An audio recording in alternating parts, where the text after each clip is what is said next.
ह्या गोष्टी नवीन झालेल्या आईला कधीच म्हणू नका. पहिली गोष्ट, तुझं काही बाई नॉर्मल डिलिव्हरी झाली आहे, आमचं तर सीझर झालं होतं, तुला काही त्रास नाही बघ, एकदम निवांत आहेस. दुसरी गोष्ट, हिला तर काही नॉर्मल डिलिव्हरीच्या कळाच सहन नाही झाल्या म्हणून तर सीझर करायला लागलं. आता सीझर झाल्यानंतर बाळाला दूध पण नाही पाजता येत, बसा आता. तिसरी गोष्ट, त्यांचं बाळ 7 किलोचं आहे आणि आमचं तर बघा 5 किलोचं, किती बारीक दिसतंय, काही दूध बीत पाजते की नाही. चौथी गोष्ट, आम्हाला तर 4 पोरं होती, 4 पोरं घेऊन काम करून आम्ही मुलांना सांभाळायचो.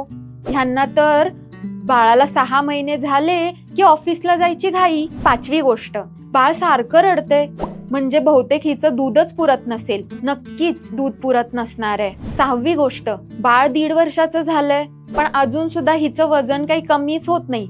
मी तर बाई 1.5 महिन्यातच फिट झाले होते. प्रत्येक आईचं आईपण आणि प्रत्येक बाळाचं बालपण हे वेगळं असतं. ती नॉर्मल डिलिव्हरी असो किंवा सीझरियन सेक्शन असो, बाळ लहान जन्माला येऊ दे किंवा बाळाचं वजन जास्त असू दे, आई लगेचच बारीक होऊ दे किंवा आईचं वजन कमीच नाही झालं, एखादी आई घरीच राहून काम करतीये किंवा एखादी आई लगेचच कामावरती रुजू झालीये, प्रत्येक आईच्या आईपणाचा आपण रिस्पेक्टच केला पाहिजे.